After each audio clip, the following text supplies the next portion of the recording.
If you'd like to contact the show, send us an email at liveonfourlegspodcast@gmail.com or get involved in the conversation on social media. Join the Pearl Jam Podcast community group on Facebook or follow us on Twitter at liveonfourlegspod. Waiting for my man. Oh, wait, what am I thinking? That's kind of like that would be like a Portland bottle of wine. I'll show you what a Spokane night bottle of wine, I'll show you what it looks like.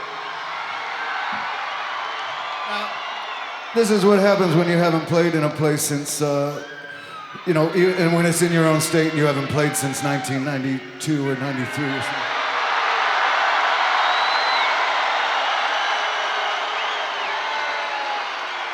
If you're gonna wait that long, you better come back big.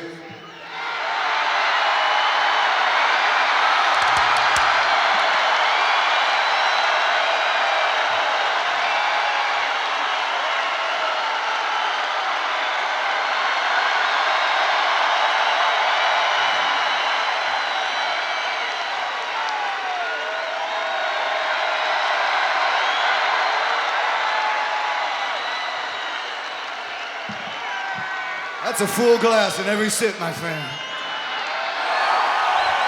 And away we go. You're listening to Live on Four Legs, the live Pearl Jam podcast experience, featuring Mr. Stone Gossard.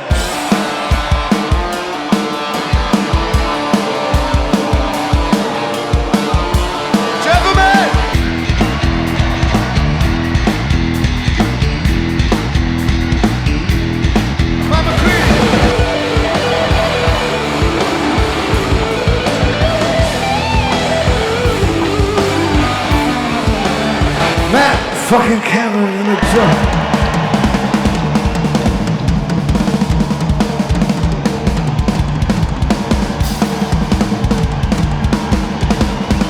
Mr. Boom Gasper.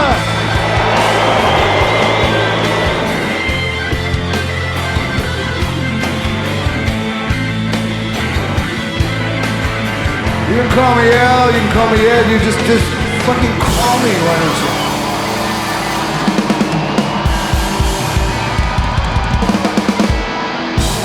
Hey everybody now, welcome to Live on Four Legs, a definitive live Pearl Jam podcast. And this whole month, we have been paying homage to the Deep website. If you haven't checked it out yet, deep.pearljam.com.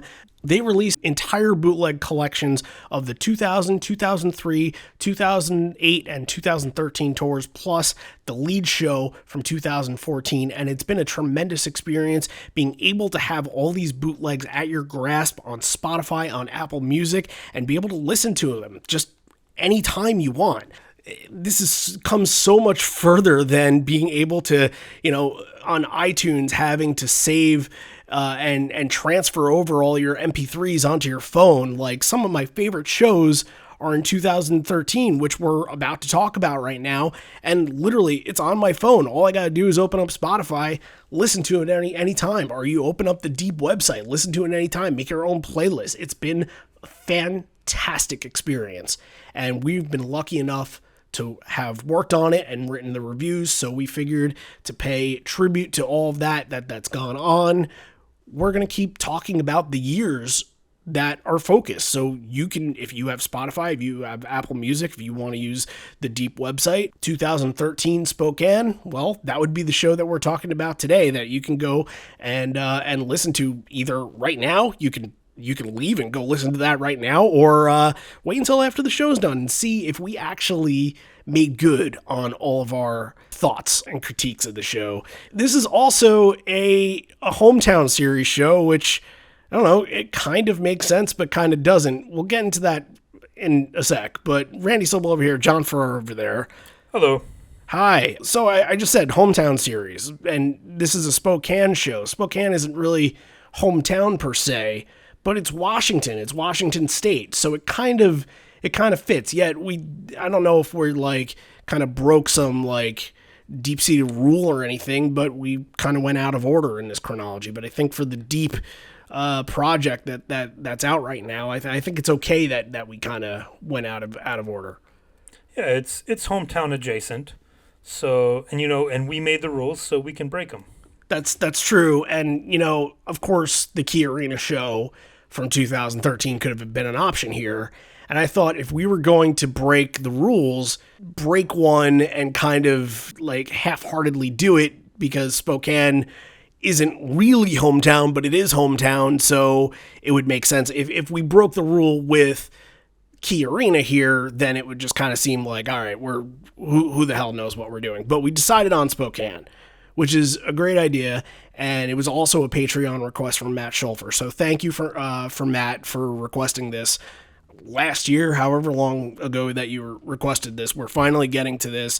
Unfortunately, we did not get a story from Matt, but hopefully if we do get one from him in the future, we'll be able to share with you guys right on the show. So this is interesting, and this has been brought up in what we're going to talk about in this episode today. This is the band's first appearance in Spokane, the second most populous city in their home state of Washington, since 1993. That is a long delay, and you have to think other places in Washington like the Gorge and Bellingham and a couple other places, they were able to get shows well before Spokane, and in some cases on multiple occasions.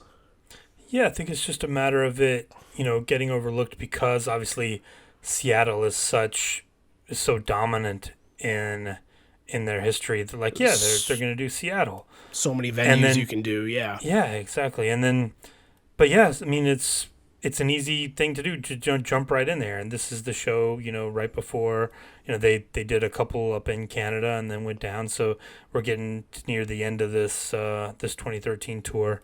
But yeah, this is that's surprising that it took 20 years. Think of all the weird places they played in 1998 and 2003 and 2006. Yeah. So yeah, it was about time, and the crowd's up for it. They're ready after 20 years. Absolutely. And what goes along with the crowd here is that this show, the set list is curated by Steve Gleason, who was born in Spokane. And if you remember, we did this episode, eons ago, the Voodoo Fest episode, which is a very good show and a very good episode. But Steve Gleason created the set list for that. So it kind of, this is 2013. He had an ESPN documentary that was out about him that just featured what his life was like after pro football and battling ALS and his relationship with Mike and relationship with Ed. And then it went in a little deeper to some personal stuff with Eddie as well, and personal stuff with Mike as well. And this was around the time that I think a lot of people started to kind of know who Steve was and learn about him, and he kind of became a part of this family around this time. Oh yeah, I knew who he was because I watched that game. Atlanta, I was a Falcons fan. He blocked that kick, and That's right. Oh man, they built the statue for him. But and in this one, you get Jeff. Yeah, absolutely. Jeff and Mike are wearing the Defend Team Gleason shirts. That's a nice touch, and you get to see him on the video. But yeah, I was surprised that there's no inside job. Spoiler alert: he didn't pick his favorite song for this one. Yeah, that's and maybe he was just trying to differentiate between the two shows, because there aren't a lot of, outside of some of the hits, there aren't a lot of the same like rare songs. Like they did In My Tree at Voodoo Fest. Mm-hmm. They did actually, you have to remind me. Yeah, right. The second song in the Severed Hand, I think, was played at both of these shows, which is very interesting. And 7 lightning bolt songs in the main set. He must have been a fan. Yeah, right. Like it kind of fit in with what was going on, like festival wise, and kind of how they do curate festival sets. But this kind of felt like he was able to almost let down his hair a little bit and kind of give you more of the fan service songs. You get stuff like Faithful and Tremor Christ in this show, and then way later they make some changes and you get some really, really deep cuts. But this kind of gives you more of a sense, to me at least, like these are the kind of songs that is Steve Gleason, like the hardcore fan choices. Yeah, interesting. We'll remember that as we go through. We'll try to pick out some. Sure, absolutely. So I don't have too much else. Kind of, you know what was going on in 2013 Lightning Bolt Tour. We haven't done any West Coast Lightning Bolt Tour stuff before, and the last time that we did any like real lightning bolt tour stuff was that Voodoo Fest show that we did. It was well over a year ago, so we haven't really talked about this tour in a while. However, I think it is kind of interesting to bring up the 1993 show. This was the Spokane show that they played in June of 93, and this is random. They weren't on tour. They kind of did Missoula the day before, and I guess Spokane was kind of used as another tune-up kind of show. But there's a set list. However, if you look on Five Horizons, the set list is very obviously faked. And I didn't catch it at first. I looked, I'm like, oh, I didn't know there was a set list, because it looks exactly like how a 1993 set list would look. However, you go down, you're like, okay, Don't Go, Animal, Whippin', never heard of Whippin' before, Disodent, and for some reason, Brother is in this set, which is probably highly unlikely in 1993. So there was a forged set list that was created for this show, and even though it is fake, they posted it on the website, probably as a little bit of a laugh, but there's only one song that they seem to kind of keep and remember. There's no actual set list remembered for this, but there's one song that they have, and that's Jeremy. Because why? Do we want to spoil it? Can we let them figure it out? Because it comes up again at this show. I was gonna save it for when we get to it. Let's let them wait. All right, let's let them wait. This is gonna be an interesting one. Yeah, that there's gonna be some ups and downs in this one. To say the least, yes. Yeah. Just, I'm not going to spoil anything. Tuned. Stay tuned. But if you know me and you know the set list, then there's something definitely combative in this. So there's a couple of things. It could be a couple of things. I'm thinking about one thing specifically. I didn't really have a problem with much else in this set list. There's the obviously big thing to take out of this is like, okay, I have long hair right now, so maybe if I got dreadlocks, I can get the same treatment one of these days and finally get Brain of J off my card. But like, that's a fun moment that we'll obviously get to. But this is a good fun show. Like, I think we should just hop in, as we say, let the show begin.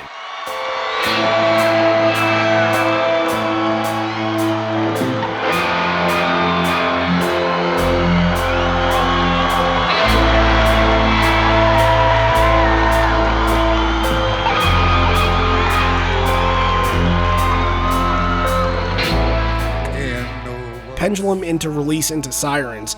And you'd have to think that because they opened up that Voodoo Fest show with Sirens, using it early in this set the same way, that's sort of a nod to Gleason, but also Release being in here, I see that as kind of a redemption for Gleason not being able to get that in the Voodoo set, because they did open with Sirens. So I see that as Gleason thinking ahead and being like, this show needs Release, especially when you think of special moments and the location that they're in. It had been 20 years since they had played there proper.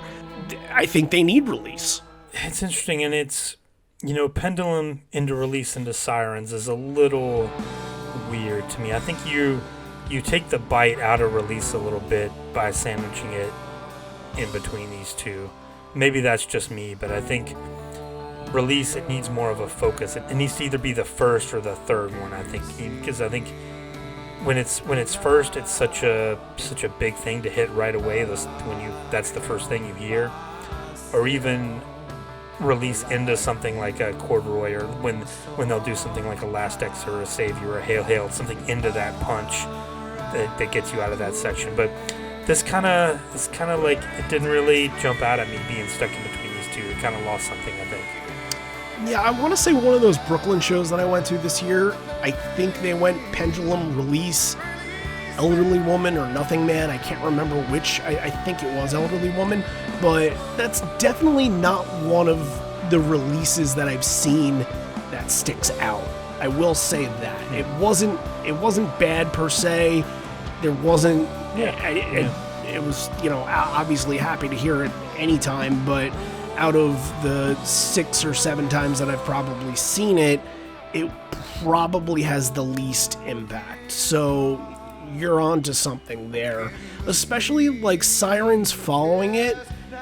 It's not, and I don't want to make the comparison to the Budapest version, but it doesn't have that same emotional impact that like Steve Gleason was on stage introducing the band. The band comes out, they open with a song that is basically brand new, but it's emotional heartstring song.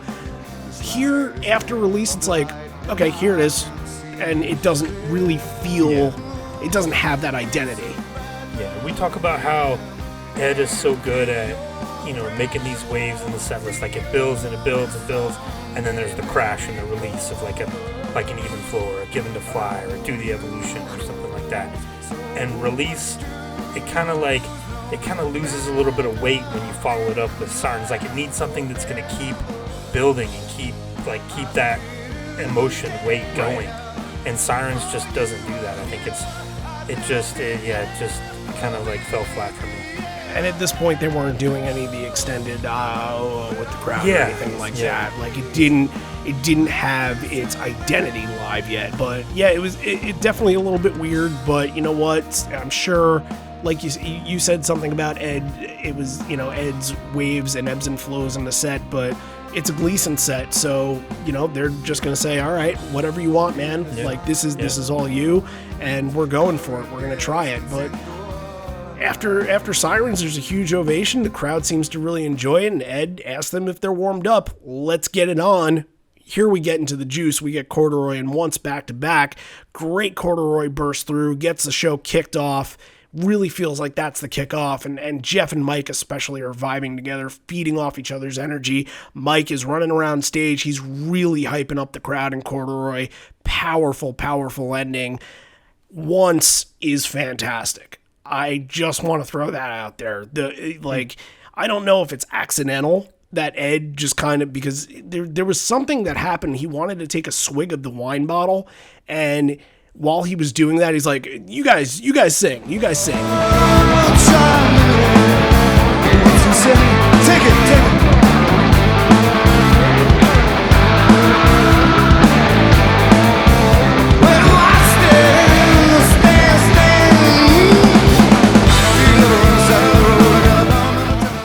I was very impressed by it, and it kind of very early on kind of shows you what kind of crowd this is going to be for the night. I really enjoyed hearing it in these two.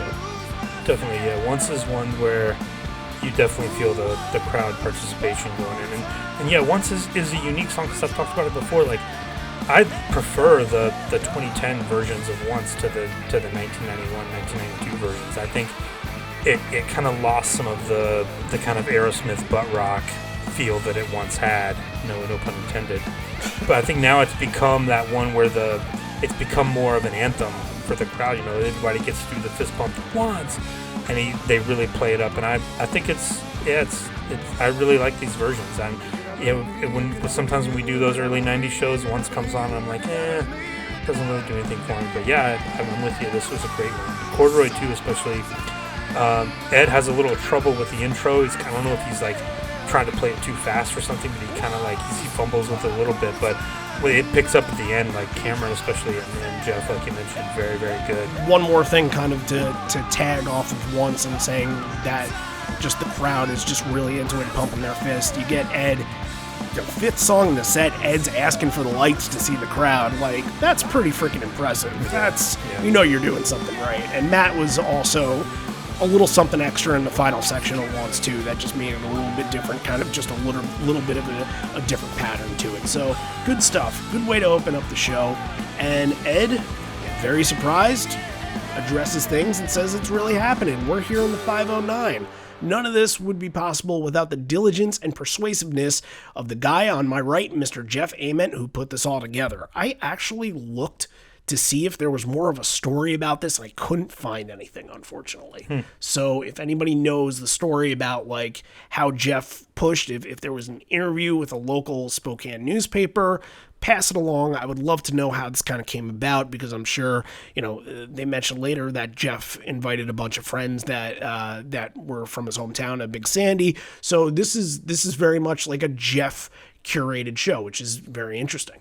But Ed references his bottle of wine. It's a small Portland bottle of wine, which I believe they played a night or two before. We need a Spokane bottle here, and they pull out the giant novelty bottle of wine that looks massive and says, this is what happens when you play a place in your home state for the first time since 1993. If you wait that long, you better come back big. The bottle's there. Him and Jeff take a huge swig, and he says, it's like a full glass in every sip. I'll share some with you later. And then we get to a nice little chunk of set here. Lightning Bolt, Mind Your Manners, Faithful, and Trimmer Christ. Lightning Bolt is really cool because obviously you get this early and kind of a nod to the crowd that towards the Great Northwest line, you have to have that in there. And you can hear Ed just like kind of shrieking his voice just a little bit more, putting a little bit more emphasis on that. He's going very, for very it, cool. Yeah. Mm-hmm. Extra emphasis on that one for sure. She holds your lovely breast as her birds fall from the nest, flying towards the Great Northwest. And with no repairs.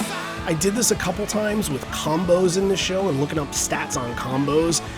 Lightning Bolt and Mind Your Manners back to back in 2013. Out of the 25 shows that they played, 18 times back to back. So if you were keeping score at home, that was pretty much the common set list thread.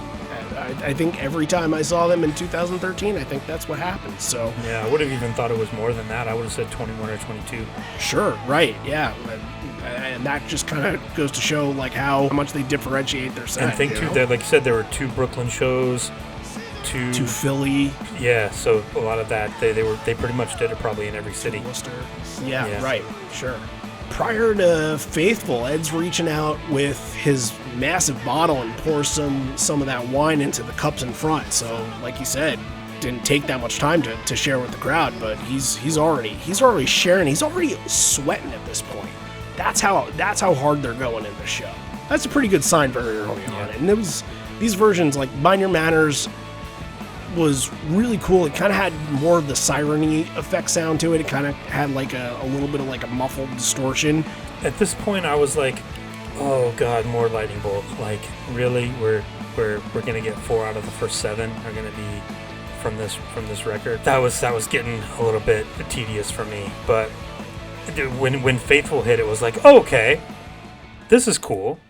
Like, here's a song that I didn't expect to follow that, because you've gotten you got Lightning Bolt 10, Lightning Bolt, Corduroy from Vitalogy 10, Lightning Bolt. So to get these 2 here back to back was like, oh, breath of fresh air. Like, oh, Faithful, cool. Like we're doing other songs now.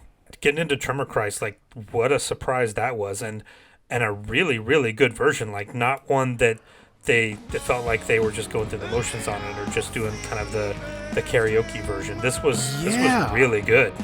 I was very surprised, and we've covered a lot of versions, a lot of different eras of Tremor Christ lately.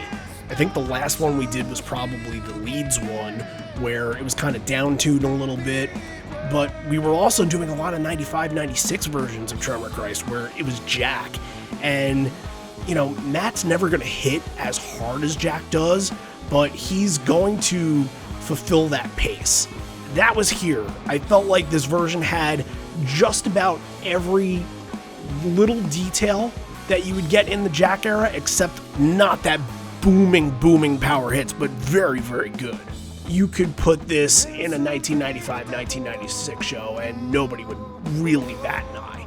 It had a little bit of the groove to it. It had a little bit of swing to it, which is what the song needs, and that it was a welcome addition to this. Let me say, like this one where I was okay, Tremor Christ, like it'll be a 2013 version, 2010s version, but no, this really stuck out as something that was really good. Definitely a highlight.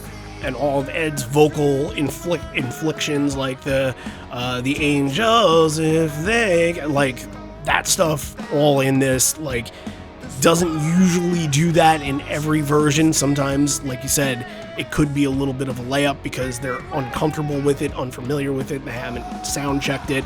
But this is pretty on point. This is a really fantastic version of this song very early in the set. And again, another tee up for other great stuff to come in this set list. And if this is a Gleason choice, all hats off to him, because it's a fantastic one that you're obviously not getting every night.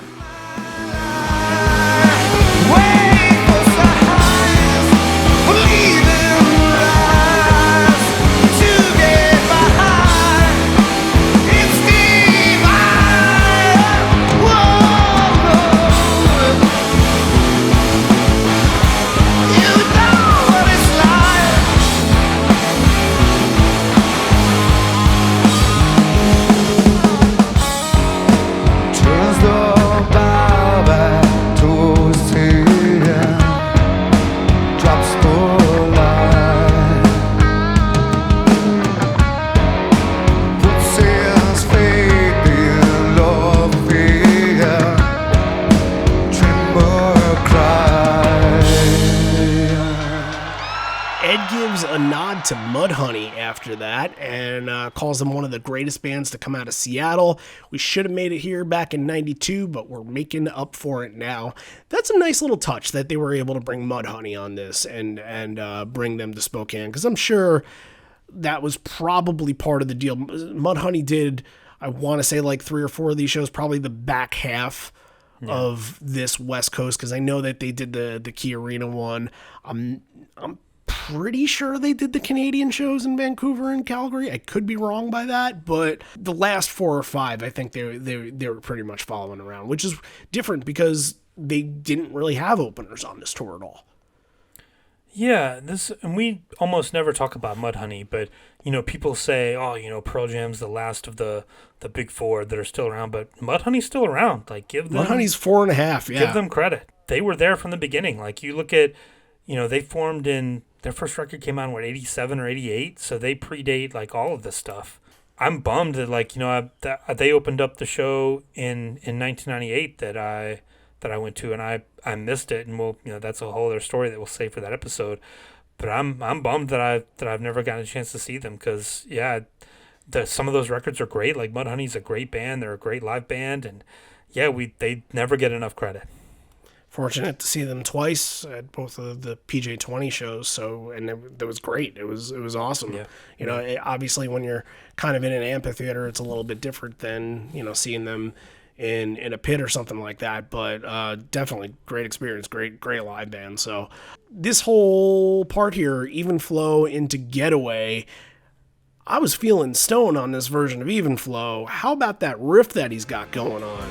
A little bit shortened up, a little bit tightened up. When you go Faithful to Trimmer Christ Even Flow, that gets him warmed up for that groove, instead of going something like Last Exit or whatever. Pick another song that doesn't have that.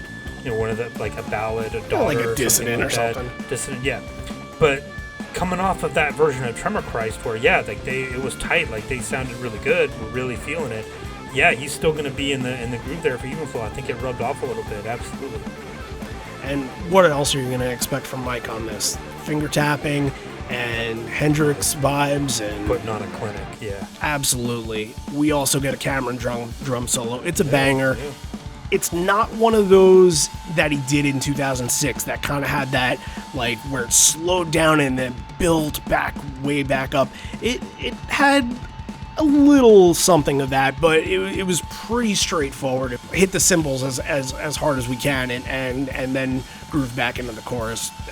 Great though. Like, whenever you get a Cameron drum solo, especially, like I said, 2006 was the time you were getting them every night. 2013, I think you were only getting them on kind of the special nights, because there were some on that tour that I saw and some I didn't. So very interesting. It pops up occasionally. We've done a few shows where it's been a surprise, like a random one from 2016 or a random one from 2011 where it'll pop up. So yeah, that's cool that he still gets a chance to pop that out whenever he feels like it. Following up, we get another Lightning Bolt song, but it's one of the more rarer, so to speak, Lightning Bolt songs, Getaway. And for a song that doesn't really hit too well live, it's probably like on the better end than the worst, because it felt like it was more traditional with the album sound, and they kind of made what they could of it live instead of kind of letting that, I guess, drop tuning go. Like, I think they made the most out of what they were able to get out of the song, and sometimes when they do it live, they're just kind of trying to recreate it. I thought that this was the best possible way that they can present Getaway live. Do you not agree with me? This one again just had no bite to it, I thought, until the very, very end. It felt like kind of a letdown coming off of Even Flow. I'll go back. You could tell this is not an Ed crafted set list. Like, right. It just kind of fell flat. Like, it was like, okay. When you follow Even Flow, you've used up your Sirens. Like, Sirens would be one that you would follow up on Even Flow. Daughter could have followed up on Even Flow. It really does.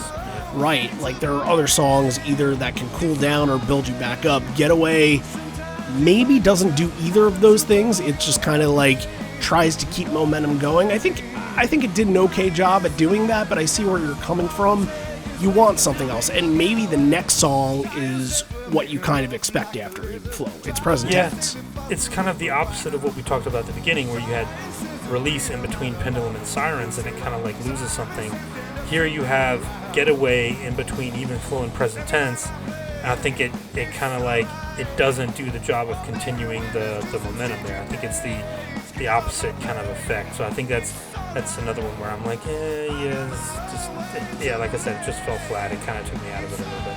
Momentum is very important, and look, I think they maintain it. I don't think there's like a lack of momentum anywhere in this set, really, or at least maybe we'll get to it. But let's see if we can talk that out. In between, and I want to ask you about this because this sounds like something that's right up your alley. First of all, just the name of the documentary, Spokane ONE. Like, that's something like that's sitting on your shelf like bootleg somewhere, isn't it? I was actually not familiar with it, but I'm actually looking at the website right now. You can go to SpokaneAnarchy.com. Okay. And I want to watch it. Evidently, the only place you can see it streaming is on this thing called Night Flight Plus, which is Night Flight was kind of from the 80s. They used to have like kind of weirdo stuff, like late night stuff. But I definitely, I kind of want to watch this. Like, I'm probably gonna seek it out and find it. Find it, and then maybe we'll do like a Devo on Patreon or something like that, and we'll kind of mess around with it. But yeah, I don't know what it is either. Apparently there was a Spokane music scene, and some punk rock kids. It says, "Where were you in '82?"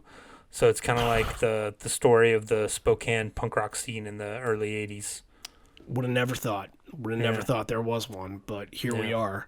Spokane ONE. When we know more, we'll share more. So until we learn more about Spokane ONE, we do know a lot about present tense because we've covered it a lot of times. We've spoken very highly about it a lot of times, and we don't have to go on a bootleg B-movie website in order to listen to it. We can listen to it pretty much anywhere, including deep.pearljam.com. But this version is fantastic. You get the great crowd participation. Ed is passionate in this. Matt's rhythm is perfect. Like, I think this is a good highlight from the middle of the set here. Like, the build, fantastic. What more can you say about this version of present tense? Like, everything that you wanted to work worked. Yeah, and another chance for the crowd to kind of like show their stuff, and he kind of gives them another chance here. But yeah, very, very good present tense, absolutely. Following up on present tense, the crowd is hot for one band member. That would be Stone Gossard. Who else would it be but Stone Gossard? Yeah. And it's the chant, "Let Stone sing, let Stone sing." Ed says he's all for it, but there's no way on this tour he'll ever sing a song. Ed lies sometimes, you guys. But every time he asks... He's just trolling that crowd, yeah. Oh, absolutely. And you know that once the encore hits, they're going back there and like, okay, you've been summoned. Bring him out. Let's see if we can bring out the demon. But he says every time we ask him to sing one, he says no. And he kind of eggs him on to do it right now. He's like, here, go ahead, sing one. Do it. Oh, He needs- the video cuts to his. You get a close up of his face, and it's a combination of like embarrassment and it's just the most adorable close up of Stone's face that you'll ever see. Like it's a classic Stone look. It's amazing. Yeah, and you know what? I know what you're talking about. I don't think I specifically remember the face from watching the video, but I like. Hey, how many times have we done Mankind and Don't Give Me No Lip where the same exact thing has happened? That is a classic picturesque Stone face. Yeah. So, of course, they need more time to sharpen the sword before slaying the dragon, but knows the challenge has been laid. Fans encourage him, and Ed signals that he thinks it's going to happen. So, spoiler alert, anybody can go and look at the set list while we're talking right now and know that, yes, it does happen. We will be talking about Stone singing, and a song that we've actually covered very recently. So, hey, coming back up. However, we get to right here, Swallowed Whole into Daughter, and I want to address Swallowed Whole real quick because there was something about this version, or maybe that just kind of came to my mind that I didn't even think about. Is Swallowed Whole their attempt to recapture the same kind of magic that Unthought Known had? But it's not like it doesn't capture magic, it just doesn't translate the same way. Like, here's how I'll put this. Unthought Known, Mike has said this before, where he didn't love the studio recording, but when they played it live, he was able to feel something. He was able to feel something from the crowd. They were able to elicit a reaction from it, and that's why, 10 years later, they're still playing it almost every show to this date. I think it's a very similarly built song. And while Unthought Known might be a lot more catchy, I think there are moments that maybe on the record they thought, hey, this could really work in a live setting, but I guess it just didn't happen. Yeah, that's interesting. And it occurred to me too that the titles have the same amount of letters. The first word is the second one, Unthought Known, Swallowed Whole. Well, also, the phrase Swallowed Whole is in Unthought Known. Yeah. That's, because I was going to say this, I don't hate this song. Neither do I, yeah. And I've seen them play it, and it was good, and I wonder why they've only played it 15 times. Like, it never really got a chance. It didn't get a chance, but also, like, you can kind of tell with some of these, like, what's going to capture people's attention and, when they're going to react, and somewhere in the middle of all this, when he's doing the down, down, down, down, I guess he can kind of, like, especially after a present tense and then, hit daughter afterwards, it just kind of gets lost. And there's no real way to sort of pick that back up and make it a highlight. Especially, you have 10 records at the time. Not everything is going to be a home run. I don't want to say this is a swing and a miss because I thought this performance was very good, but not the same kind of punch that like an Unthought Known has. Right. And they only played it 7 times this whole year out of those 25 shows. And then you haven't gotten it at all since 2016. Right. So, yeah, and that's strange. That's strange because I wonder if they had played it more, would it have turned into something? Because it's got that, like I said, it is similar to Unthought Known. It could have that same kind of build and that same kind of tension to it. Mm-hmm. But yeah, that's interesting. It's probably in the upper half of Lightning Bolt for me. Like a lot of people like kind of forget about it, but it's not a bad song at all.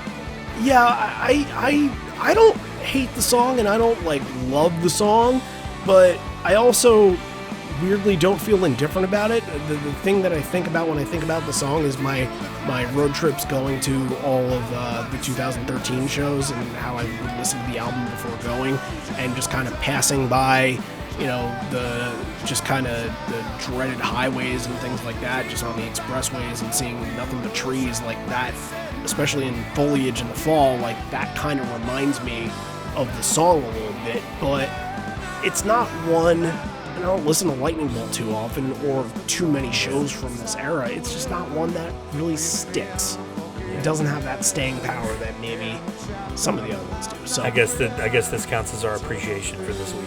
Yeah. I As mean, we much as kind we of can. right. We didn't shit on it, so Yeah. Hey, Here's a song that's not bad. we know. Look, there have been people. I think Gabe is a really big Swallowed Whole fan. So there are people that we know that like the song. So, like we said, we're not shitting all over it. We're just trying to. They should play it more. I'll go out on a limb. They should play it more. I hope it comes back. I don't think they will. I think it's kind of fitting in that like force of nature, like speed of sound, just Maybe kind of. Yeah. That was from that record. We've moved on to a new record sort of deal. Yeah. But anyway, we have Daughter here too, and Daughter is good and has a really good build and a really good drive to it. Jeff, especially, once you get after the song, Jeff is really driving that sort of the tag right there. And Ed, this is not really a very impressive tag. It's just some random call and responses and doesn't really go into the Blitzkrieg Bop too much. He does like one or two times, but it's just kind of some noises and seeing if the crowd would repeat the same noises. Like, I don't know, it wasn't as full and as impressive as It's Okay in WMA tags. It wasn't offensive at all, but it just wasn't a huge hit. I think he was distracted by some of the signs in the crowd. The sign, okay. Because we're gonna get to that right after this, and I think It's right now. Yeah, so he probably got distracted by thinking about some of the signs that were going on there. All right, so let's talk signage here. Yeah. I mentioned earlier in this episode that in 1993, even though we had a fraudulent set list with Dissodent that was passed around for some reason, the only thing that we know about the 1993 Spokane show was that Jeremy was played. And that's because Ed, after the song, said, "Jeremy's Spokane class today, get it? Ha." And Ed obviously was not a dad then, but sees a sign in the crowd that says the same exact thing, "Jeremy Spokane class today." Now, do you think that somebody knew that was a thing and like had read Five Horizons that always stuck with them and, maybe they're a hometown person and that thought that was funny, or did somebody come up with that on their own?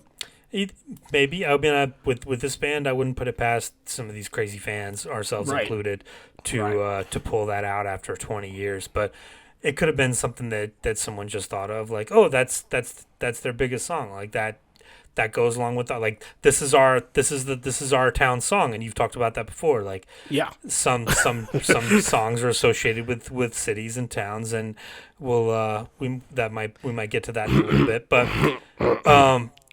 yeah, this can be like somebody's like, this is our song, like this is our chance. So yeah, absolutely. And we don't get it right here. We will get it in a little bit, but also sees another sign. This is going to be important. We already mentioned it. Will shave heads for a spanking. He then rereads the sign and says he'll shave his head if they play Branham J.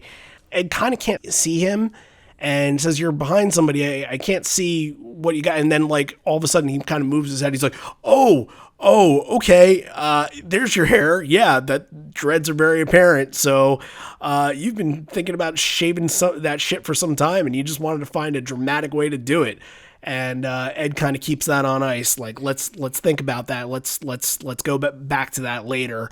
And there will be an adjustment made in this Gleason created set list. But then he addresses, this is something we've never talked about on the show before, and I can't wait to, because this is fantastic.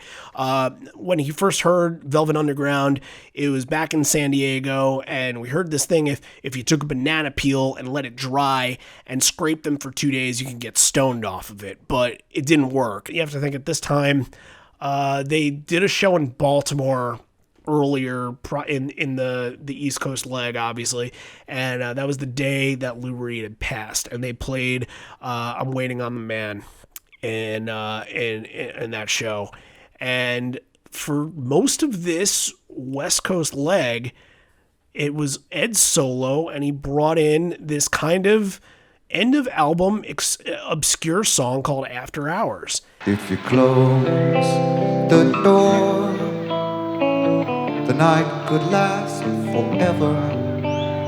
Leave the sun shine out and say hello to never. Oh, the people are dancing and they're having so much fun. I wish it could happen to me, but if you close the door, we'd never have to see the light again. If you close the door, the night could last forever. Leave the wine glass out and drink a toast to never. Oh, someday I know someone will look into my eyes and say, hello, you're my very special one. But if you close the door, I'll never have to see the day again. Dark party bar. It's not even a Lou Reed song. Mo Tucker sang it. So it's probably one of the more obscure, and pretty much everything from Velvet Underground is pretty obscure, but like, it's, I'm just gonna say, it's a beautiful song. I really love this song. It's almost like, kind of like a lullaby in a way. Yeah, very, very good. And yeah, like you said, it was just like a 1 week thing. They did it 7 times kind of at the end of this leg of the tour, and then they haven't done it since. And yeah, nice like kind of tribute to Lou and the Velvet Underground. But they weren't kind of appreciated at the time, but everyone who listened to them started a cool band. It's like one of the things that like every cool band that you like cites them as an influence. They started in 66, 67? Yeah, going through around them. them, 67. And then New York City, you can draw a line from them to like Suicide, to Talking Heads, Television, yep. Ramones, all that New York stuff, Sonic Youth even. They were one of the first like quote-unquote punk bands. They were like so influential on everyone. They know the famous stories. The Ramones went to England, and everyone who saw them started a band. That's how you got the Buzzcocks and the Clash and the Sex Pistols and all that. But the same with the Velvet Underground. Like all those teenagers who saw them in New York ended up starting bands, and that's how you got that kind of mid-'70s, late '70s punk rock scene there. Mm-hmm. Yeah, it's a crazy thing to think about, but it seems like they were the first thing that sort of had a life of its own after it's popular. And Lou Reed got popular afterwards, and he put out solo records, and it became a thing. And obviously Andy Warhol helped the whole thing because he was their tour manager, and I think they were playing like his private clubs and stuff like that. So fantastic. I love this little rendition. It's just a nice little tribute, and it's something where they. He could have done Sweet Jane. He could have done Pale Blue Eyes, but they go and they find these deep cuts that really fit and really fit their style. Like, we talked about it before with Driven to Tears and Know Your Rights and Fortunate Son and all these kind of like deep cuts that they go through. They don't pick the hits to cover. They'll go and find the deep cut that's a little better. So this is just another example of that. It's very good. It's a great example of it, absolutely. So then we have 2 more after that. Let the Records Play. And I would think because he mentioned the records, with all of us listening to Velvet Underground records, I would think that that's kind of a play off of that. And then afterwards they go to the Serious Collectors to play Push Me, Pull Me. So you're getting... That's a pretty cool little section there. Obviously another lightning bolt. This is a lot of lightning bolt already. It's kind of a sign that... all right, we're kind of done with the new stuff and we can move on, especially Push Me, Pull Me is kind of saying, all right, we're taking the set in a completely different direction. I had a false belief, I thought I came here to stay. Oh, but we're all just visiting, we're all just breaking like waves. The ocean's made me, but who came up with love? Oh, push me, pull me, pull me out. Push me, pull me.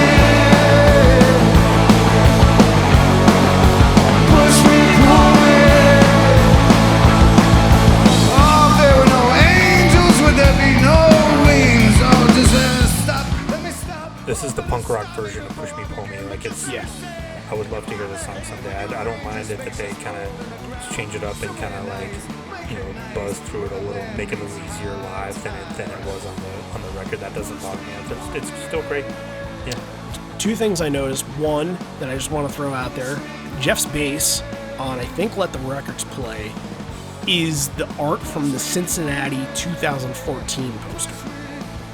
So check that out. It's the same artist that did the Brooklyn one. And like mostly they do like little like abstract animals like owls and stuff like that, and I think that's what this is. Don Pendleton, looks like. That sounds familiar. Yeah. Okay, interesting. So just a little thing I picked up on, and it feels like they were starting to utilize him more as a poster artist during that year. And then the other thing that I noticed was when you think about the lead show that we did a couple weeks ago, some of these real rare stuff they did back at Leeds too. Tremor Christ, Push Me Pull Me. They're gonna do Don't Give Me No Lip later. Interesting. Yeah. Oh, there's one more thing.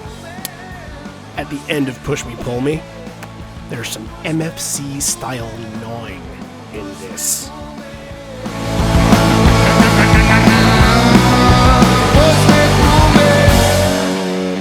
That's right. I did it. Couldn't You help love it. you love the na.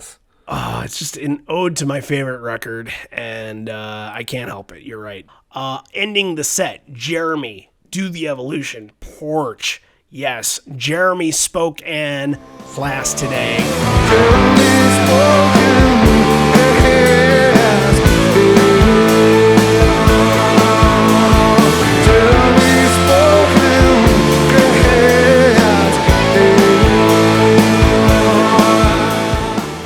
Do you think the way that he was singing it, he kind of left it open to interpretation? Like, is he singing it like that or is he not?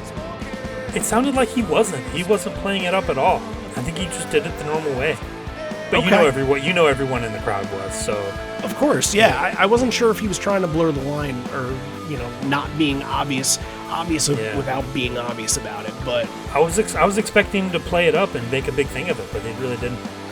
no, I thought it was going to be more than what it was. It was just kind of a sign in the crowd. Apparently, this is Dad Ed era here, but no, decides that's the crowd's joke. The crowd made the joke. He made the joke back in 1993, so he's going to let the crowd have this one. And they got a great version of Jeremy too. I want to address the end of Jeremy though. We never talk about that big 12-string bass spotlight at the end there, and that was a nice little moment for Jeff, especially talking before about how he kind of made this show a thing and got this together after 20 years. That was kind of one of Jeff's little highlights. Yeah, they'll usually dim the lights and give him the spotlight there and let him have his moment. Like, yeah, it's fantastic, and that 12-string bass sounds so good. It does, And yeah. he's got those he's got that stack of I think it's orange bass, and it sounds amazing. Just rings out, and yeah, it's a really good moment.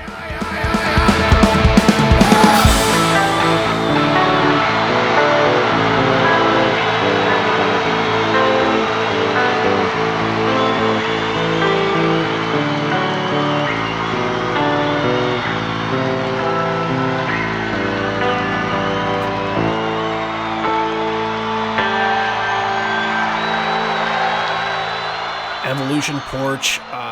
These are just rockers. Like everything in here, the Mike and Stone Jeff pieces all coming together on Porch. Fantastic. The energy's fantastic. Evolution has some really good shrieking vocals on it, and crowd prompted to do the South American version of Do the Evolution, which is fantastic. Great way to end the main set, and also you get kind of at the end of Porch, Ed's grabbing a guitar and shining the light off the pick guard in it. So it feels like it's a big finish. And look, Ed throws up his guitar in the air and tries to catch it too. So it feels like this kind of a big moment and kind of preparing you for more later in the set. So did you have anything on Evolution Porch? I did see Jeff and Mike doing their little communion thing during Evolution. Yep. That was cool. Mm-hmm. But yeah, Porch, you mentioned that kind of the guitar reflecting the light off the thing. I didn't even know that was a thing, but evidently we've covered a lot of shows where we've been doing Wishlist, the Half Full. Yeah, we've been doing the reviews I've noticed that happens a lot more than I thought it did. I think he was. Yeah. I've never thought of that as a thing, but evidently he does that a lot around this time.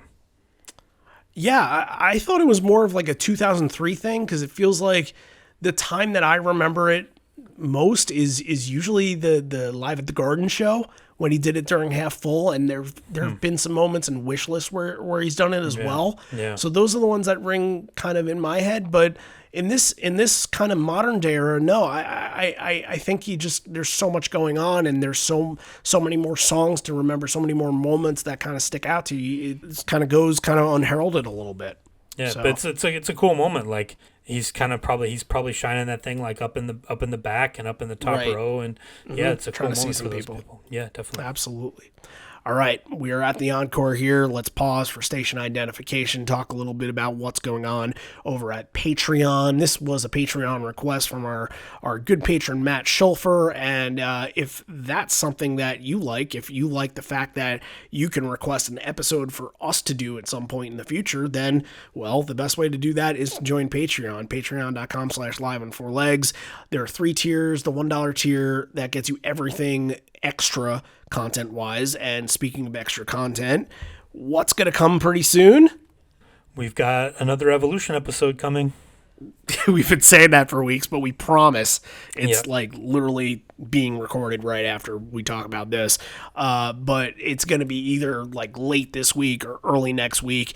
It's coming, and it's going to be very good because those are our favorite episodes to do. So if that's something that for $1 a month is interesting to you, and you want to listen to the live story and history of Hard to Imagine, an interesting song that kind of got lost for a little while, we have a lot to say about it. So I think that's going to be a good one to tune into, and we've done some of those in the past, like Present Tense and Release and Rearview Mirror and Immortality, that have all been absolutely fantastic. So, but the $5 tier is the tier that gets you to request an episode for us to do on a show. The $10 tier is to donate to our Concertpedia page, which, John, to celebrate our Concertpedia page, we're throwing a party because everybody made it happen. We got 100 patrons to join in 2021. We're currently somewhere around the 105, 106 range. Wow. And and before we get to talking about the party, I just want to thank 2 of the new patrons, Fred Blood, who started off as a Giggle Egg patron and then said, you know what, I would like to contribute to the Concertpedia. So I'm going to up it to the Horizon Leg. So Fred, awesome. Thank you for coming aboard. That's great. That's great. Great to have you. Fred's last name is a Pearl Jam song. He has to join. Well, every time I see his name, I think, Fred, it's my blood. It's kind of a, is it a Chris Bermanism to think, Fred, it's my blood? Like, it feels stupid, but I feel like every time I see it, I'm like, that's what I say. But I'm sure I'm not the first person. So, Fred, thanks for joining. Michael Thompson. Michael, you don't have a Pearl Jam related name, but you're still we're very thankful that you joined up on Patreon as well as thanks, a Michael. bonus leg member. And, we treat everybody the same way, and we just want you guys to get the content if you're enjoying the content, and that's all that matters. So, thank you both, Fred and Michael, and hopefully both of you guys will be joining the party on June 17th. John, let's talk about the party a little bit. What's going on here? Yeah, we're gonna have, if you guys, some of you guys remember, if you were at the party we did previously, where the Christmas party that we did, we had Matt's band play. If people remember Matt from the show, I think we're gonna have some music by Matt's band is gonna play. They're gonna be doing some Pearl Jam songs and maybe some special surprises. And we're gonna have working on getting some special guests and a special announcement. Yes, special announcement. I think we can say it. Can we say it? Yeah. We're going to give you guys a sneak preview of what we've been doing. So many people have been working so hard just writing away on their spare time, just going through some bootlegs and going through their memories of shows and, putting pen to paper and putting some really, really good stories together. And we've kind of been through now, we're kind of working our way through sort of the Lightning Bolt tour of the 2014, 2013 years. So we want to give a sneak preview. We're going to really try our best to give you the 2018 and the 2016 years, because we think those are a really good way to start to just show you guys what we've been doing. And, we're proud of it. So, obviously, with the deep stuff, is its own thing. And I don't know if we're like trying to follow in the footsteps of Five Horizons and 2 Feet Thick, but I think at this point, like, I'm just happy that we're doing it for ourselves and doing it for the people that are listening to us, because it seems like a lot of people are really interested, want to be involved. And if this becomes a bigger thing, if we go out on tour and we, want to write blog posts and things like that, we'll think about that. It could be bigger than what it is already, but this is going to be a little sneak preview into something that hopefully we can take advantage of. Yeah, and I'm excited because those years haven't been done. You can't exactly. You can't find those years on Deep. No one that they weren't available there.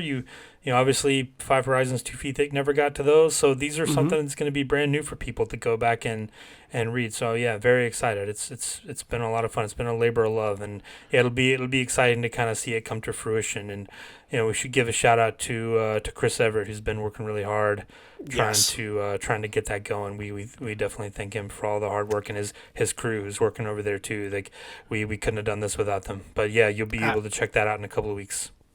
Absolutely. And also, how you can come to the party. Please send us a message. Email us, liveonfourlegspodcast@gmail.com, or message us on social media. Find a way to get there. It's going to probably be...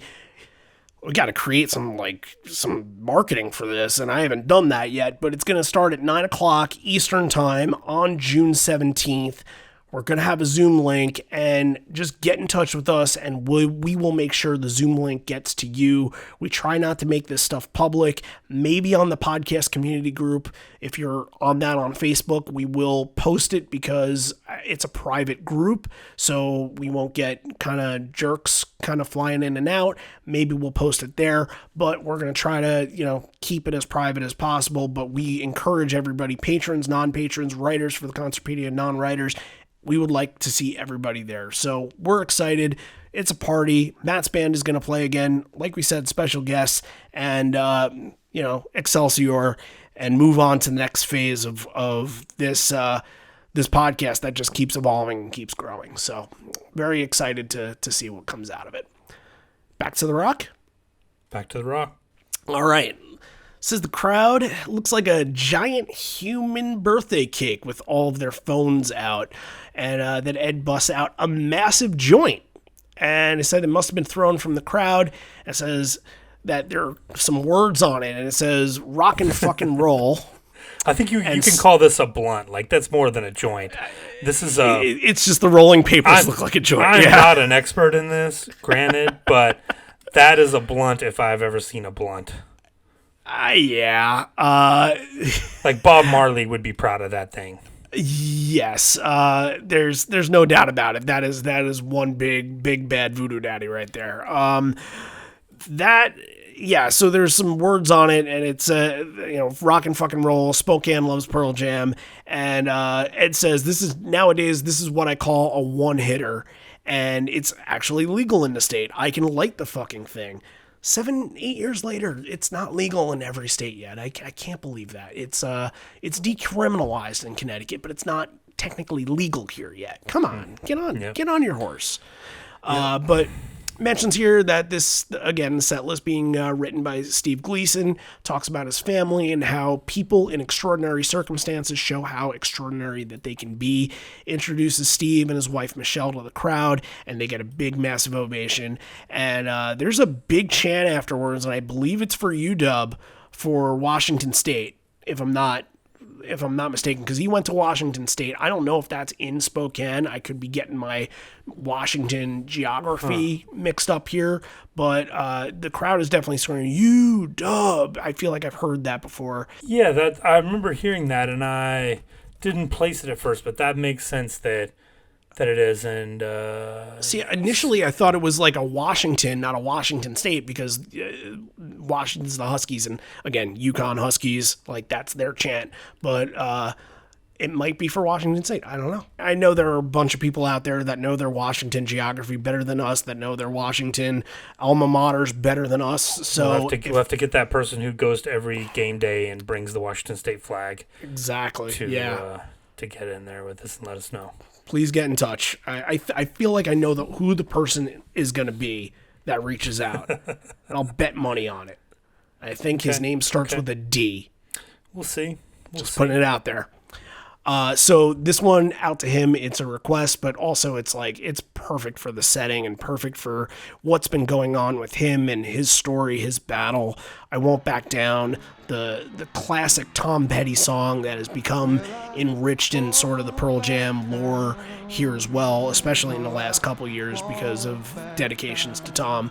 But here, it hadn't been busted out in 201 shows since the 2006 Gorge show. So that show, I believe they broke it out as kind of a throwback to the "Hello, Tom, come down, Tom." Right. And here, it's kind of being utilized for a much more emotional moment. Yeah, and this is great because after this, it's kind of stuck around. Mm-hmm. It'll pop up a few times every year. Hey, baby, there ain't no easy way out. Hey, I'll stand my ground and I won't back down. Well, I know what's right. I've got just one life. This is cool that Steve kind of had a lot to do with that, and I'm sure that that gives kind of an added weight to it, especially after Tom passed and everything like that. This song is heavy now for Ed to play, but yeah, this is fantastic. I didn't know that this was the show that they had brought it back at, but yeah, this was great. Yeah, I think it might be my favorite just Ed solo. That's not like an Ed Vedder specific song like a Society or something like that, because I do love Society, but like with Imagine and sometimes he does I'm a Patriot solo. Some of those ones I would prefer I Won't Back Down, I think, every single time. Yeah. So. Ed addresses Jeff and talks about Jeff inviting a group, I think we mentioned this before, from his hometown of Big Sandy, and said half the town is there. That's like 11 people. That's not very nice, but it's also the truth. And that gets us into a song that Jeff wrote, Nothing As It Seems, back to back with Footsteps. I have a really interesting point about these two back to back. These can be two very moody songs or very kind of aggressive sing-alongs. And I thought it was really interesting that they went one direction with one and then went the other one with the other. Nothing As It Seems is like the aggressive, atmospheric anthem in this. And then Footsteps, that follows, is a little bit more moody, a little bit more sullen. I thought that was very interesting, that they weren't flip-flopped to get Nothing As It Seems to go into Severed Hand to kind of build to that, but also that Footsteps was kind of the one to be a little bit more moody. Yeah, and and Nothing As It Seems it feels like it's a weird choice for right here, but that's Gleason giving Mike another chance to kind of step up in the spotlight and give him a moment. We saw that in Memphis. Yeah. That was right there. But yeah, very, very good. This Nothing As It Seems is fantastic. I don't know if Mike was kind of playing off of the emotion of I Won't Back Down or looking at Steve while he was playing, feeling that. But he always seems to channel something when Gleason's in the building, and this is no exception. Fantastic version of Nothing As It Seems. And at first it was kind of a little jarring coming after I Won't Back Down, because you expect a Future Days, you expect to Just Breathe or something, and to get this is kind of okay. Interesting. Right. And but it works.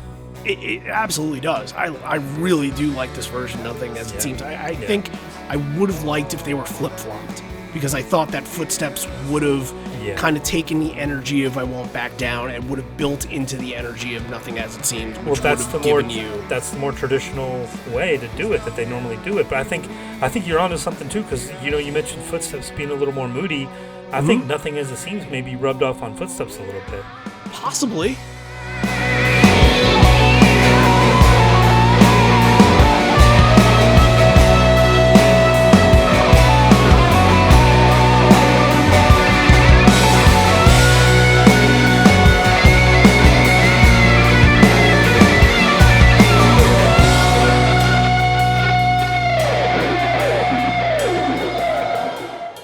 This feels like he's kind of pumped and electric from the beginning, and this kind of is a jolt of energy instead of sort of a downer. Okay. Yeah, I can go with that. So, but both very good moments. I think Nothing As It Seems is definitely, might be discussed later. No complaints from me here. Ed dedicates the next one to whoever threw the big fat joint up here. Mr. Haircut Guy, make your way over. Before he gets a haircut, maybe he should get spayed or neutered. That's a joke for you right there. Well, he says spade, and then he looks around like, wait, or maybe is that the right neutered. one? Which is the gender? Neuter, spade? I think in this case it would be neutered. Right. But did you hear the reference to the old school reference? Did you hear him say who he thought it was? Did you catch that? Oh no, I didn't. What'd he say? He says, "Is that L. Steiner?" A shout out to the episode we did with the Freels that you guys did, where we talked about their buddy L. Steiner from the early '90s. Ed goes, "Is that L. Steiner?" Yeah. Okay. I didn't put two and two together, but that's a really good catch. Wow. Look, that kind of preps you for something. It's coming. It's a give us 2 seconds and we'll get there kind of deal. But something that they don't play in the encore very often, Severed Hand. It feels refreshing here. When you get Severed Hand in 2006, it's usually part of that early, get you going off the brand new album kind of thing. Let's get Worldwide Suicide into Severed Hand into Comatose at every single show. But they weren't playing Severed Hand as much. Probably maybe the most of any Avocado song, next to a Comeback or something, or Life Wasted. But here, it feels like it's kind of got a new life for itself. Yeah, sounded good. And again, one of the best live songs on that record. Yeah, for sure. And a record I don't love that much. So, yeah, I think this is it's just part of this kind of really unusual beginning of this encore, where you have it's very unusual. You have I Won't Back Down come back for the first time since 2006. Then you have Nothing As It Seems, Footsteps, Severed Hand, which on paper you're like, well, that's going to be weird. That doesn't make sense. But then it all kind of works together somehow. Right. They figured it out. And I guess that's just the way that, it's just unconventional. And Gleason is obviously not going out there and making set lists every night. He's just like, hey, I love these songs and I would love to hear it here. Yeah. Let's do it. And Ed's just saying, you're the boss, man. I'm with you. I'm sure Ed helped them in some spots and maybe said, if we want to hear this, it doesn't work up here and we need a guitar for this later that's working off this, whatever it is. But Severed Hand in the encore is very refreshing and very fun to hear. There's a really good mic solo in it. The band feels like they're back into the set now and kind of get a jolt of energy. But remember from earlier, the crowd elected Mr. Stone Gossard to take over. So he is, and he addresses them and says he's speechless, but he's going to sing one. They haven't done it in a while, so it's out of practice. A while is 165 shows. Hey, that's a stat, by the way, that you can get yourself. You can go and check that out on livefootsteps.org, because all of the stats that we get are directly from them, and because they do a fantastic job. When I say they, I mean Dave. Dave is the master of all this. He keeps things in such a, we talk about how we want to keep the concert chronology and kind of keep these stories out there. That's a really good compliment to what we're doing. I must go to Live Footsteps like 6 times a day. That's how much I utilize what he does. So, I'm looking at it right now. Right. Like you gotta use his stuff, figure out your show stats and how many times you've seen certain songs and how many times those songs have been utilized in different places. You can do so many different things. At one day, like, we'll invite him back on the show. We'll do a full tutorial again because it's been a while since we've done that. But again, check that out. And I feel like that was a good time to mention it because it's such a rare one. Don't Give Me No Lip comes instead of Mankind. So that's very exciting. Not since 2006. It seemed like the Australia tour was the last time they busted it out. And for having no practice on it, just kind of going on the fly, and this was obviously not on the set list. You know, right. Gleason, we'll get to Gleason's actual choices here in just a sec. For coming up with it off the fly, it sounded pretty damn good, you know? They didn't really know how to end it, but it was really fun. Yeah, it sounded great. And like Stone and Ed doing some harmonies, Ed like kind of joining in there. Yeah, Ed got excited. Great. Yeah, and I think it comes down to, you know, which one do they know more? And like Mankind is obviously a harder song for them to play. Sure. It's got the changes are a little more complicated. Don't Give Me No Lip is a little more straightforward, so I feel like they can pull that one out with no practice and it'll sound a little better. So I feel like that's why that was the choice here. But yep. I always prefer. I would love to get Mankind someday. I always wish they would play Mankind more. But yeah, again, great. I mean, Stone singing sounds great.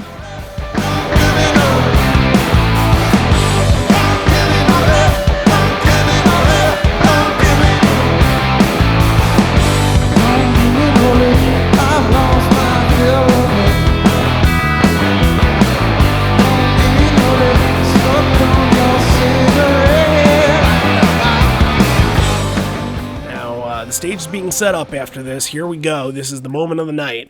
Let's spend a minute or two on it. The dreadlocked fan, I believe his name is Sean. I believe he said his name was Sean. Right. And Ed mentions the last time they did this was back in 1998 where they shaved the dude's mullet in Detroit. They're building the drama here, and he gets on stage and he's just like, all he wants to do is just headbang to the song one more time with his dreads. And then Ed kind of touches the dreads. He's like, whoa, these are like paintbrushes. You can use them for different things. I've actually never really seen a head of hair like that in my entire life. I've seen dreads, but I don't think I've seen them that long. Those were freaking big. Well, you did not go to college in Athens, Georgia, my friend. No, I didn't.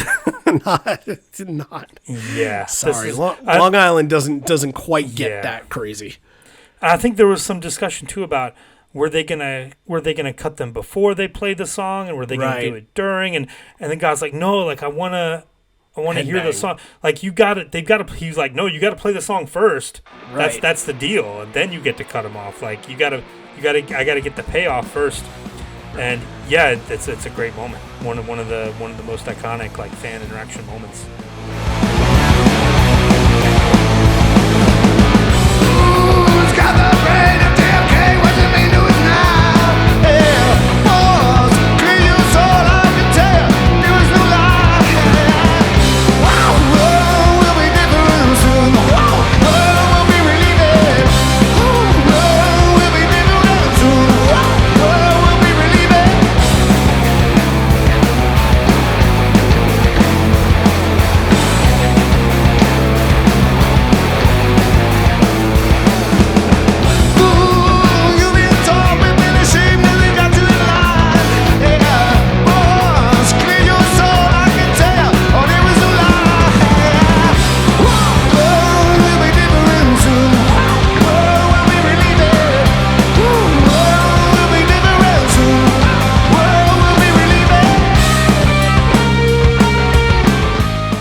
Sean is having himself a hell of a time rocking out with Brandon J. And flying, that hair's flying everywhere. It's flying everywhere, and Ed kind of, they go into the bridge, and Ed kind of sits him down, and during the name they gave me part, he's like, all right, it's time, let's get these off, and starts shaving. He has to get his attention, like he can't, the guy's like, Sean's like, rock, he's like, Ed has to be like, no, so we're gonna do it now, like we're, right. Are you ready? Like this, he has to kind of like stop him Yeah, it's classic. It's tricky for Ed too, because it's not like Ed's a freaking barber or anything. He's like gotta figure his way through this maze of hair. Shout out to the techs who like get Seriously. the extension cord and there's like, the clippers and like that's where is that backstage?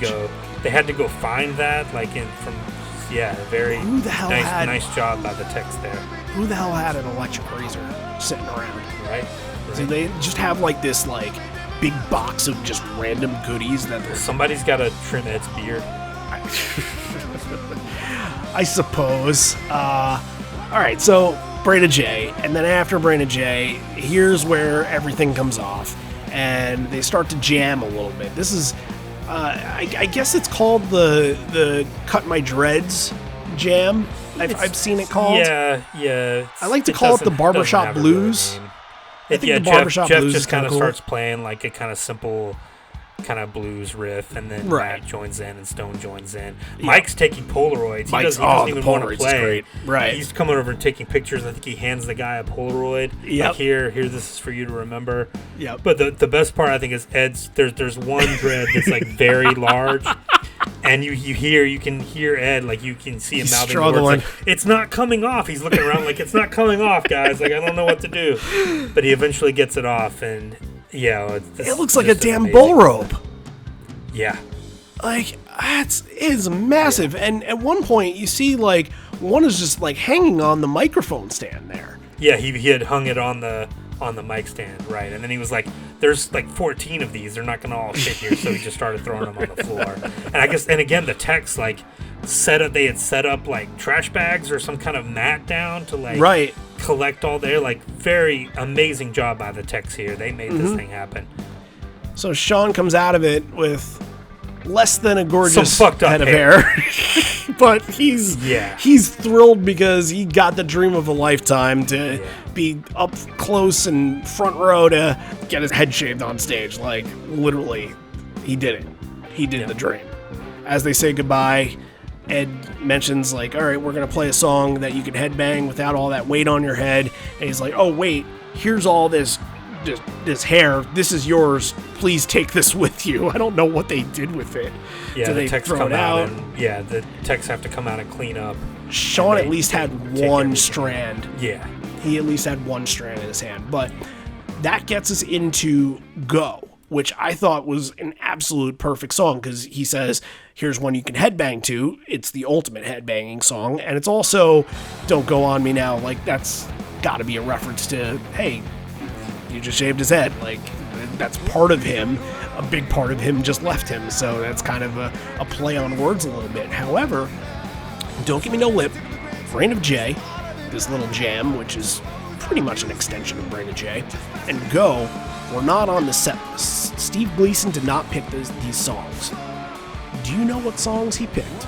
And there are going to be some people out there that are collectors, that are lovers, that are in there from the beginning, that are going to be a little bit that they didn't get these two.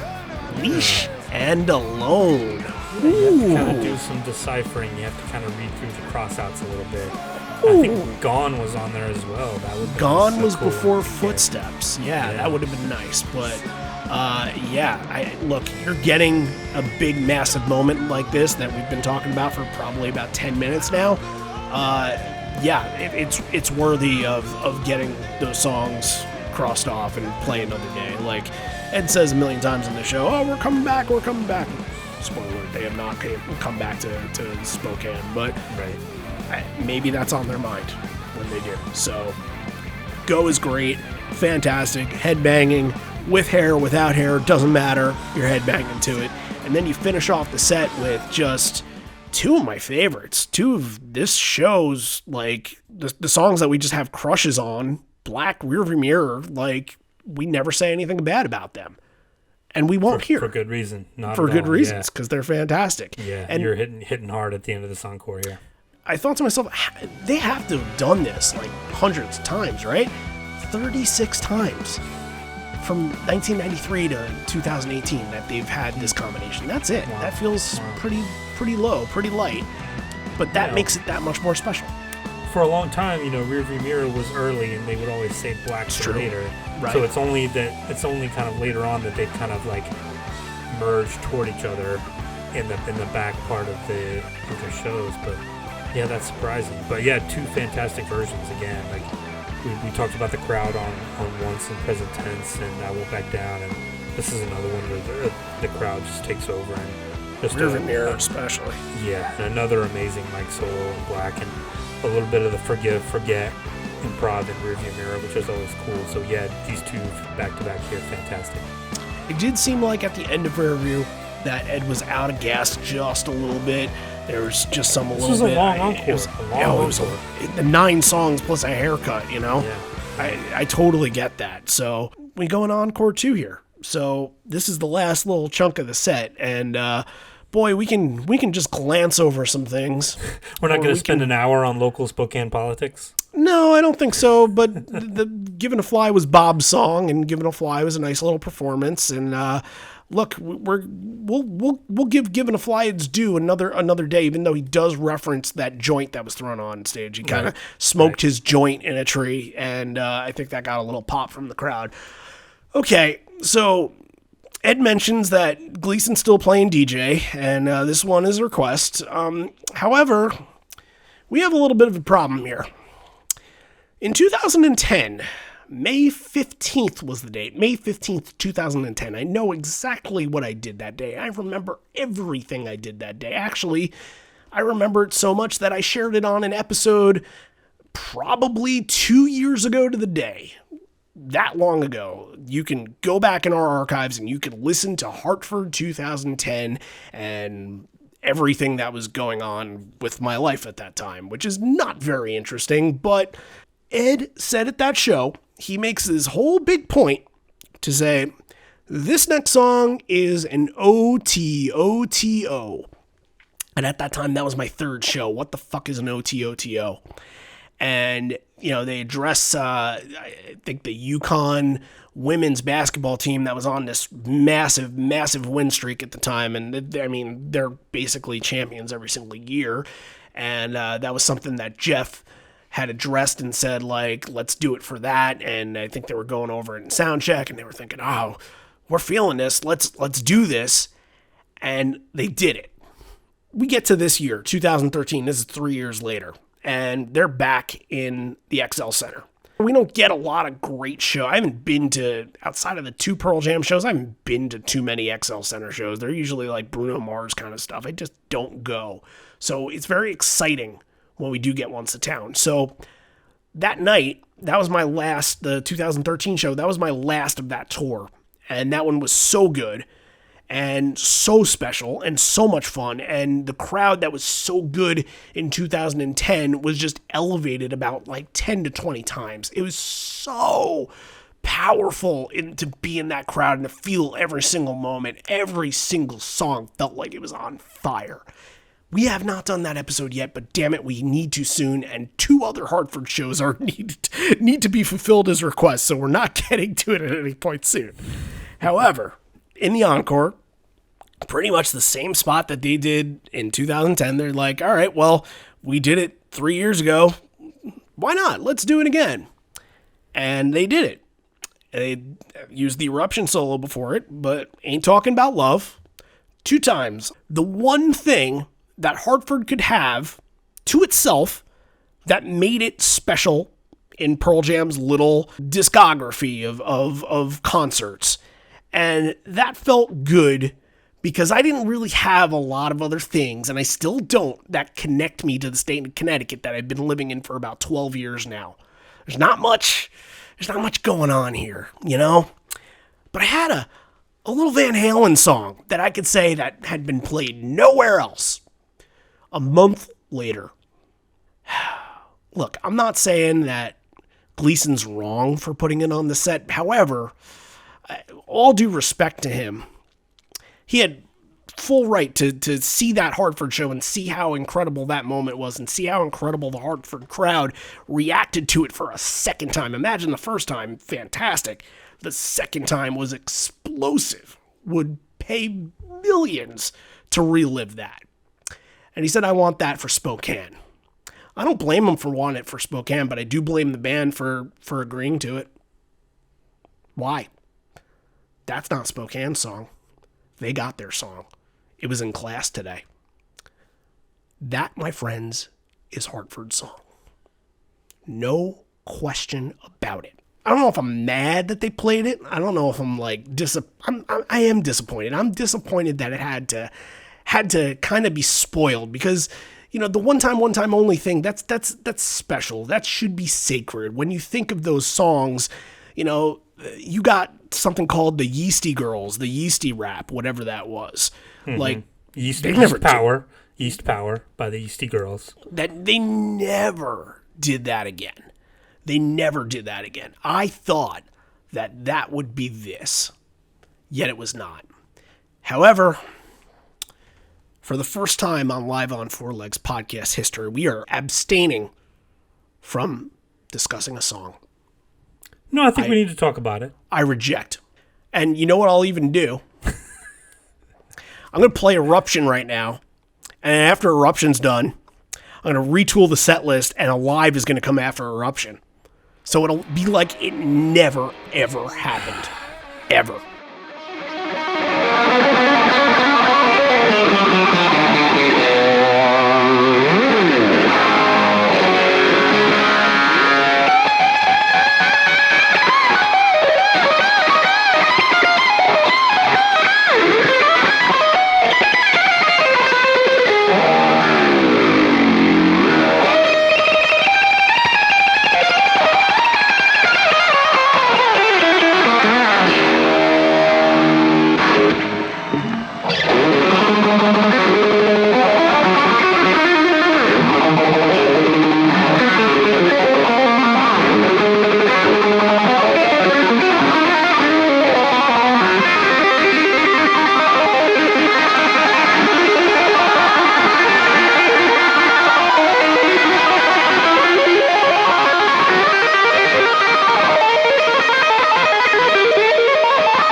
It was just a Mandela effect. Wash your memory from it, Spokane people. I don't hate you.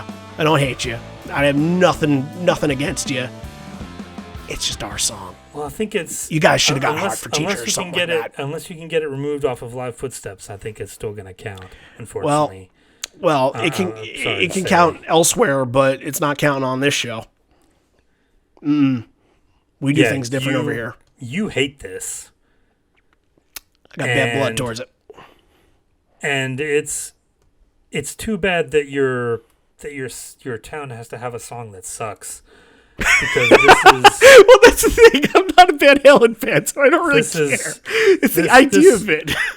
Yeah, this whole, like, Pearl Jam doing butt rock, like the Van Halen thing. I was prepared to come on here and talk about how much I love this, just to troll you and to make you angry. But I can't. I don't like this. I don't like Van Halen. This doesn't do anything for me. I don't think it's them at their best. I don't think it serves any purpose at all. I don't care about, what so we city can abstain. It belongs to. But it just doesn't do anything for me. I think we can abstain. I don't like it. So yeah, that's it. Doesn't count on this show, but look, you can write your hate mail to me, and you can address it to me, and I will write back with exactly 2 fingers, and I don't have to tell you which fingers they are. They're not my thumbs. So we have a lot of Connecticut listeners too that are gonna either agree with me or just laugh at this. So like I said, Connecticut doesn't have jack shit. Let us have a Van Halen song. That's what we're trying to grasp to here. Spokane, I know that's you fair. didn't have That's a fair. show. You didn't have a show for 20 years, but man, you got like Tremor Christ, and you got Stone to Sing, and they've got Jeremy Spokane. That's Jeremy. their song. Yeah, that's your song. Yeah, you got Jeremy, the one that everybody's heard. Yeah, but I mean, everybody's heard this Van Halen song too. It's so. actually a Pearl Jam song, not some right. random cover song. Right. All right. Mandela effect. Wash your memory of it. Never happened. Eruption into Alive. It ends Alive Ledbetter, and there's no Baba or Rockin' in the Free World, which leads to kind of a weird thing at the end of Ledbetter where, like, randomly Ed's just throwing the tambourines kind of as they're finishing the song. They're like, oh yeah, we do that. We forgot. Yeah. And, like, that's something, okay, you usually do that during the covers. But I thought this was actually a very, very solid version of Alive. Like, it felt like the extension at the end, the jam at the end with Ed going into the crowd and hanging out there, and the band just kind of vibing off it. I thought that was a pretty cool extension there. I thought they did a good job of that. Yeah, there's a good energy on stage after the whole, Eruption solo, yep. Into Brain and Jay, Eruption solo gets people going. You're right. Yeah, into the it's just kind of a party atmosphere. So yeah, they're kind of feeding off that, and that's when your 2010s versions of these songs are going to be best, when you're just having fun and not taking it too seriously. And really, the best thing about this is reminiscent of Voodoo Fest. Mike going up to Gleason at the end of Ledbetter and just serenading him and gives him a big hug, big kiss on the forehead, and like, oh man, like he's very transparent about what he's going through, and like I don't feel bad for him. I feel good for him. I feel good that he's able to be that kind of person that's a role model for this, that's going through something incredibly difficult that affects every single thing that he does daily. That I think he even tweeted something the other day saying, like, he's essentially like pisses and shits his pants constantly. Like, and he's open about that stuff because, like, what if this happens to somebody or somebody that you love? Yeah. Like, it just prepares you for all that. It's kind of amazing too. Like, he's still alive.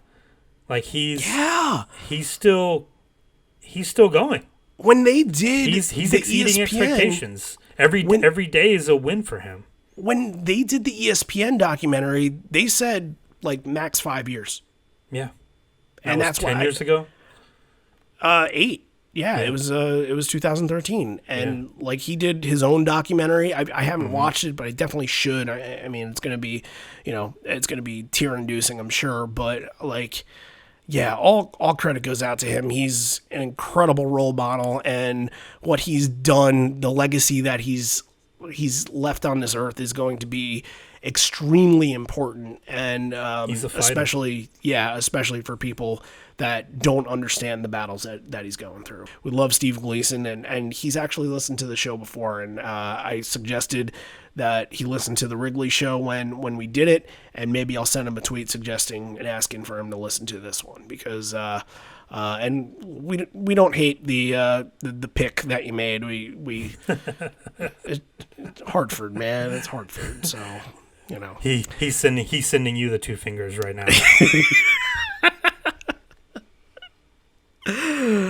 All right, we're moving on to our moments here. Let's pick our top 3 favorites from this show. Well, for me, I think it's Ain't Talking About Love is just all 3 straight up, no questions asked. That's my. So you don't have any moments because it never happened. Oh, I couldn't resist. It's so good. No, give me a Won't Back Down, give me a Tremor Christ, and give me a Brain of Jay. I can't wait until we do the Mansfield show, where he says, "Oh, you guys are better than Atlanta." I can't wait until we do that, because you're gonna be on that same platform. You're gonna be doing the same shit that I was doing today. Maybe we'll see. No, you will. All right, my 3. I mean, the Brain of Jay moment is probably tops. Really love Nothing As It Seems from this show, and what else did I really like? I really like Tremor Christ. I really like the Lightning Bolt version of this show. We're gonna do some After Hours in there. Oh yeah, After Hours, absolutely. Yep. You know what? Because it kind of, I'm just sort of looking at the titles here, and it was mixed in with others. But absolutely, top 3 After Hours for sure. Rating wise, look. Yeah, I think tough. it is tough, and I think that a specific thing keeps it from being higher than it could be. For me. Well, I wonder what that is. Yeah, What I didn't be? really love the getaway into present tense deal. Like it wasn't, sirens. Right. It was kind of out of place, and like those things really bother me Too because we many listen to a lightning lot bolt of songs. sets. Too many 10 songs. Yeah. Just not into it. Yeah, I feel you. No, this is a solid 9. Very good. I mean, a couple of missed opportunities with it's obviously not an Ed set list, so you're not going to get the same flow that you normally get, and it's not going to lead up to those big moments. But some great stuff. So I'm giving it a 9. It could have been. They could have done something really cool. They could have like played a song after Eruption going into Alive. I think that would have been really. Yeah, that would have made the show song? really good. Yeah, some kind of cover, like maybe from an 80s band that has like a ridiculous lead singer. But, man, I don't know what song that could be. But Maybe like a Hot for Teacher or Hot for Teacher would Panama. be perfect. Jump. Yeah, Jump. Yeah. Anyway, I'm not going into the 9 territory because of that. I was like 8.5. I feel like I'm gonna bump mine up to 9. I'm gonna bump mine up to 9.5 just to You troll can't you. do that Because it ain't talking about love. 9.5. No, you can't. Book it on the record. You 9.5. can't do that. What are you going to make me give the show a 0? Are you? No, I like this show. I'm going to give the show an 8.5. Okay. Yeah, this was a good listen. Important from the aspect of, like we said, it's a hometown series show. Part of this because in their home state, the second most popular city in their home state, they hadn't been to in 20 years. So pretty important that they get there. Pretty important some of the stuff that comes out of it. The fan interactions, the Eruption solo into Alive, fantastic. So yeah, 8.5 is very solid. I think it's, especially the West Coast leg, it's definitely one of the better West Coast leg shows from 2013. This at least has something, and it's After Hours. So speaking of After Hours, we spent many talking on this show, and that means it's time for us to say goodbye. But before we do, let's tee up our last week talking about and kind of promoting the years on the Deep website.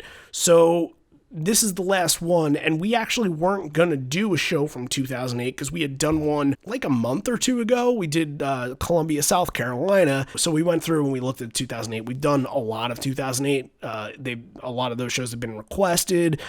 We did the Madison Square Garden series years ago. So there's a lot that we've gotten under our belt. But one that we haven't done, which seems like the best of the bunch, is Washington, D.C. We mentioned Hard to Imagine. The evolution of Hard to Imagine is coming up very soon. That show opens up with that, so it's a good connection into that. I think there's some rare stuff. It's probably one of the longer ones from that tour, so it's a good one. And look, if you want to be ahead of the curve, go and listen to that on deep.pearljam.com before you listen to us, and then be part of the party. That's where we really get things cooking, and that's the best way to utilize Live on 4 Legs. So that's what we'll be doing next week. Remember, we got a party coming up pretty soon, June 17th. If you want to come, send us a message. You know where we are. On email, liveon4legspodcast@gmail.com. On social media, at liveon4legspod. On Twitter, Facebook. Find us anywhere. Just search the name. Easy to find. You know who I am. You know who John is. You can message us. We're easygoing people, and we like to talk, especially about Pearl Jam. So Join our Discord. Yes. Just reach out and ask to join the Discord, because putting the link out there does nothing. But yeah, that is another thing that is available to you. So let's close this one out. This may be the end. We're here, but not for much longer. And although we may be parting ways, I miss you already, and I miss you always. Thanks for tuning in, and Thanks for letting me ramble on you a little bit. But if you're listening in and you haven't subscribed to the show, hey, check us out on Spotify, Apple Podcast, and hit that subscribe button. Maybe give us a 5-star rating on Apple. Leave us a little comment. If you do leave us a comment, we'll talk about you on the show, and we'll read your comment on the show, and we'll thank you on the show. So a lot of things going on, a lot of things to do. We got stuff to prepare for. We got Evolution stuff. We got DC, and I'm going to go back and listen to a show from 2013 called Hartford, because they did something really special there that they would never do again. I'm going to do that right now. I'm going to go listen to that right now. So until I'm done with that, I'll see you then. Spokane Anarchy. Ladies and gentlemen of Hartford, Connecticut,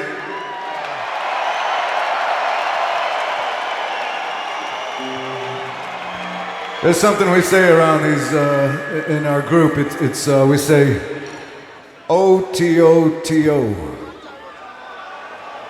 One time only. What we're gonna do, we ain't doing it again, and we ain't gonna, somehow it came up at sound check, and I was like, oh man, we should do that, I'm feeling it.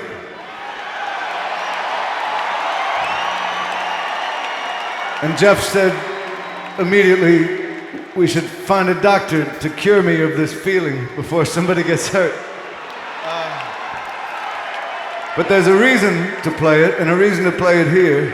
And Jeff tells me, he's the expert, but Jeff tells me that your women's basketball team is some of the most badass women ever to walk the hardwood.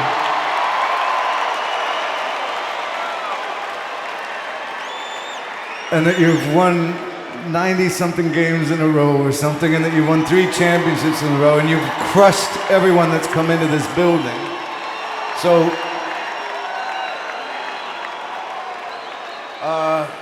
we'd like to dedicate this one to them. Especially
time to fuck around. Yeah, you got to take the 3 points, baby. You got to take